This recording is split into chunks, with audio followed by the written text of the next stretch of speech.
Welcome to episode 105 of Sport SA Daily Diary. Today we're chatting to a young cyclist that's excelling on the road bike and the mountain bike, Tiffany Keep. Good afternoon, Tiffany. How are you doing today?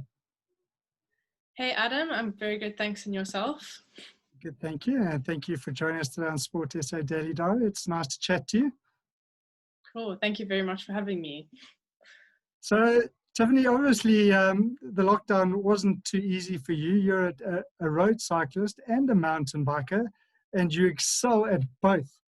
But let's start a little bit earlier in your life. I believe you first got onto a bike when you were age of 3, thanks to your dad.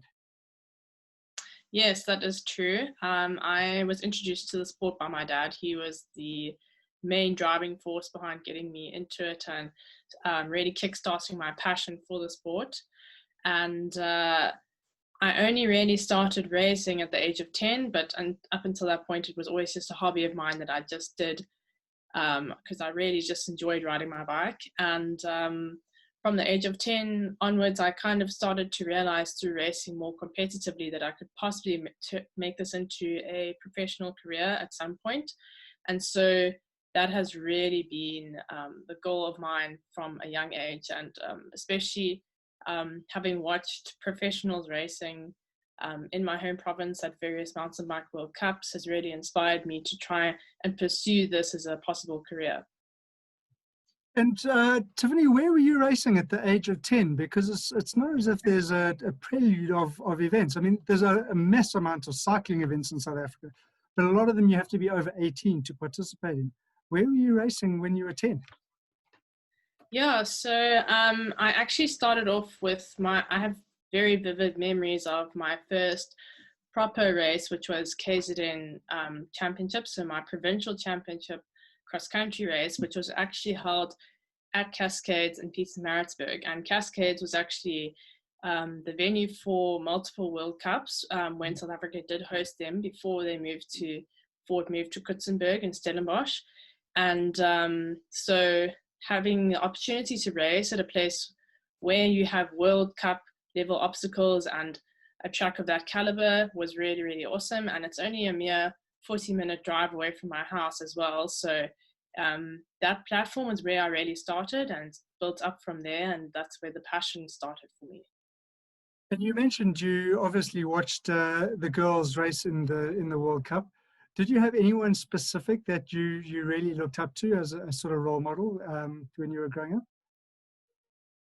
Yeah, so the first few World Cups that I did watch, I always remember seeing Jolanda Neff, the cross-country rider, competing there. And I really admired her riding style and how she was so fearless on the bike, especially in the technical sections. She would come flying through, I remember, Treehouse Rock Garden, faster than a lot of the men, actually. And it was quite cool for a woman to be able to do that in like a daredevil-like fashion. And just leaving everyone else in her dust, really. So, yeah, I think she was definitely inspiring for me at a young age, and I really looked up to her, and I said to myself, I want to ride as fast as her one day. So, yeah. And you're certainly well on your way to doing that. But sort of for a younger athlete that's now up and coming, how important was it that you had someone like Jolanda to look up to and sort of model your career towards? So I think having a role model is very important for anyone in any sport or in life in general, because it really sets like a benchmark for you, to a visual benchmark, especially with me having the opportunity to actually watch her race, of where I wanted to be in a few years' time and the level that I wanted to be at. You get a visual representation of kind of like the speed, like I said, how she was flying through those rock gardens. I think having a role model really inspires you as an athlete to keep working, keep pushing, and that it is possible to make it to that level in the sport and as a professional athlete. So in that way, a role model really helps to push you and motivate you. And Tiffany, cycling takes a significant amount of time in terms of training and preparation. both on-road and off-road. I mean, obviously off-road, you need to really factor in the skills training as well. When you were growing up, were you participating in any other sports at school, or was it purely after school, back on the bike and really dedicated to that? Yeah, so my parents were very passionate about the fact that they wanted me to get involved in multiple sports besides just cycling, and it was really my decision to kind of specialize into cycling as a whole. But pretty much up until matric, my final year of school, I was playing multiple different school sports. I at one stage in my schooling career, I was playing nearly every single school sport that was on offer. Besides swimming and water polo, those two were never really were ones which I pursued. But yeah, I played tennis, netball, hockey, soccer. I did cross country running, athletics. Yeah, I mean, like the list goes on really. And I'm very thankful for the opportunity to be able to have played multiple team sports. It really taught me how to work as a unit, as a team. And especially with cycling being an individual sport, I think it's very important for everyone to learn how to work as a team. It's actually a life skill. So I was really thankful to have been given the opportunity to try different sports and then kind of work out which one I wanted to specialize in. Well, you say it's sort of cycling is an individual sport. Essentially, yes, it is, but it is also very much a team sport. If you look at the top teams that are participating in the Tour de France, the guys that are winning are the guys with the best teams behind them. So I think the importance of team sport growing up it's incredibly important for an individual sport such as cycling. For sure. And that team aspect on the road is actually very important and is often overlooked, where a rider, the team leader, will have a whole team structured around them to try and get the best possible result the team can for that rider. And so on the road, I think it is especially helpful to be able to learn to work as a team. Mountain biking is a bit more individual until you start going into stage racing, and then it's very much a team sport and kind of feeding off each other to find motivation, to help each other when you're in need. And yeah, so I think that playing team sports at school is something I definitely recommend to anyone, even cyclists, and not to specialize too early in their lives and really just try out multiple different things, because maybe there's a sport which is actually more suited to you and you don't know because you've never tried it. So yeah, that would definitely be a recommendation from me. And I mean, Tiffany, you're quite unique in terms of you've had fantastic success both on mountain bike and road bike. There's not a lot of cyclists. Cyclists may start on the road and then progress to mountain bike or vice versa. But you're kind of juggling both at the same time. Why is that?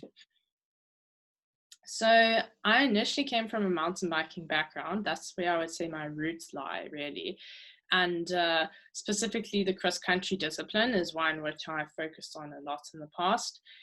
And so road, I actually started in around 2013 or so. Good family friends of ours were actually very keen road cyclists, and the dad actually encouraged me. His name's Kevin Leverage. He encouraged me to try it out, and I did a few road races, and all on a borrowed bike actually before I managed to get my own road bike. And yeah, I found that I actually really enjoyed it, and that's where it kind of started. And I managed to build up confidence. I competed in a few national championships, and I realized, okay, maybe I can also do road cycling. Like, it's not so bad after all. So yeah, I think from around 2014 onwards, I chose that I would like to be able to do both. And last year was really a turning point for me in the way that I did a bit more road cycling. But I wouldn't say that I'm a fully converted road cyclist. Yes, I still like to be able to do both, because I feel like both disciplines have their advantages and they actually complement each other in different ways. So I think that being able to do both makes you a very versatile cyclist as a whole. Well, it certainly has done from the, sort of the sight of your results. Since 2012, you've sort of come first in whether it's off-road or on-road, your age group champs, right up until sort of under 23 level, where you still seem to be clocking up the firsts. I mean, that's pretty incredible considering you're on both. So first in mountain bike and first in road. I mean, that's really, it's not very heard of. Yeah, so I think that having a competitive nature in sport really does help, and it's very important. And so I think that what I always try to do my best in whatever situation it's in. And with road, it is a bit more of a lottery when it comes to road racing. You have to be in the right place at the right time, and there's a bit more of a tactical side to it than the mountain biking, where there really is only one tactic, and it's to go as hard as you can from start to finish, and try and get to the finish line in one piece. And so being able to do both, like I said, they kind of complement each other, road and mountain biking. And I think that it's hard to be able to compete on both when you have specialists who specialize in only one discipline. But at the end of the day, I enjoy racing my bike, I enjoy riding my bike. And so that remains a constant for me, no matter what discipline I'm doing.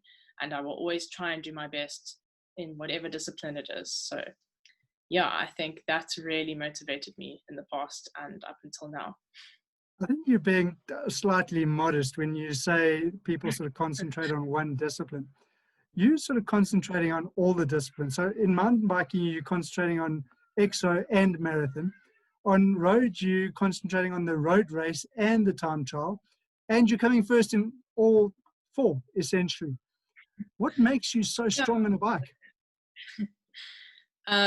Yeah, so I think that there is no real secret recipe to this, like secret ingredient, should I say, which works for everything. I think that in the way that time trial and cross country are actually two similar disciplines in terms of the effort required. It's a flat out effort. And so in that way, I kind of view it and say, okay, if I can do a cross country race and go in the red the whole way for an hour, I can do it on the road. And there's less obstacles actually, so it should theoretically be easier. That's not really the case, but in a way that they are similar. And the road racing I see as something different in the way that there's more tactics involved and you need to think a lot more when you ride.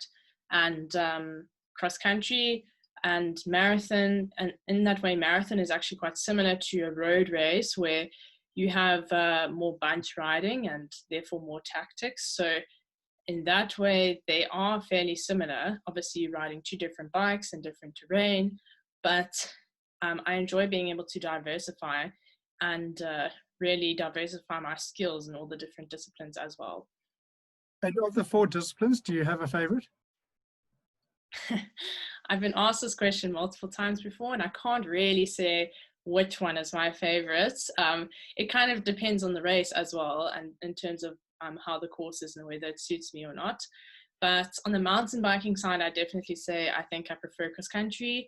And on the road, it's kind of a tie between time trial and road racing. I'm not too sure which one yet, but I guess I've got a bit of time to figure that out still. So yeah. In 2019, Tiffany, you won the Herald Cycle Tour down in PE, beating Henriette Schoeman, who's been a South African legendary cyclist for many years. That must have been quite a feather in your cap. Yeah, so Henriette is actually super inspiring. She is always willing to help out the younger generation of cyclists. And so for her, I mean, we raced each other up the QOM hill climb during the race, and we were kind of motivating each other while we were going up the hill. Like it was quite cool actually. And coming into the sprint finish, I knew that she was the favorite and the local hero. So I just gave it my best shot and ended up pulling off the win, which was very, very surprising. And I think that's what made it most special, was that it was unexpected. And so it was a very cool race. And she was actually the first person to congratulate me afterwards. And it just kind of shows the caliber of the rider she is and why she is so well respected in the bunch. 2019 was a very big year for you. You raced in the UCI World Champs in the ladies category.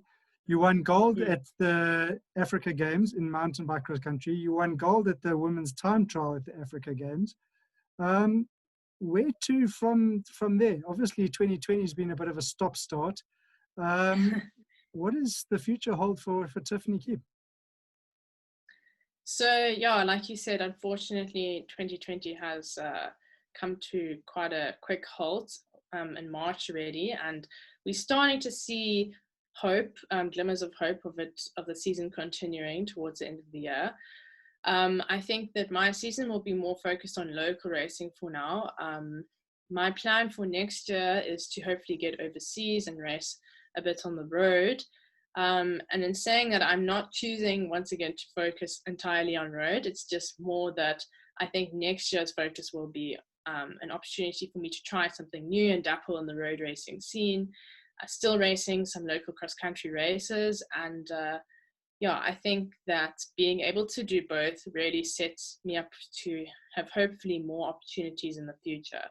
And being a versatile rider, which is actually becoming more and more common now. We're seeing riders doing cross disciplines, which I think is very cool. And yeah, so I'm quite excited for what the future holds, and hopefully we'll get to be back on the start line soon.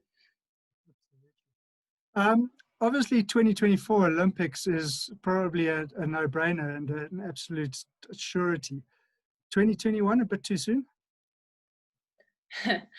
So yeah, I guess that with Olympics being moved a year further along the line, it does open up a new opportunity, possibly. So I think that we'll have to see how things play out.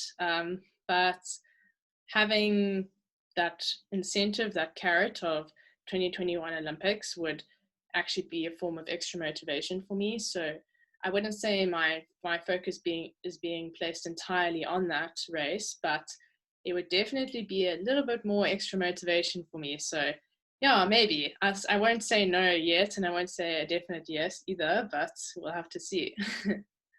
And just in closing, Tiffany, you must have met quite a few influential and inspirational people throughout your career. Has there been anyone that sort of stands out in terms of inspiration, but also someone that stands out in terms of they've had a direct influence on your career to get you to where you are today? Yeah, so I think probably two people. One would be my dad. He was the one who really got me into the sport, and he has been with me every step of the way since then. He still comes to support me at races. He still helps me service my bike.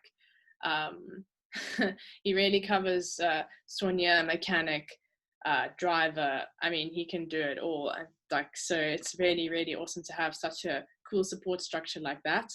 And an influential cyclist for me at this stage would definitely be Ashley Millman Passio. She has also helped me a lot along the way, especially last year before World Championships and with racing overseas.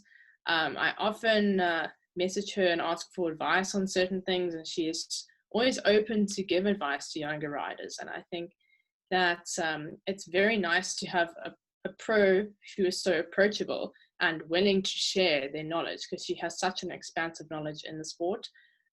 So having someone like that in my life is very cool for me.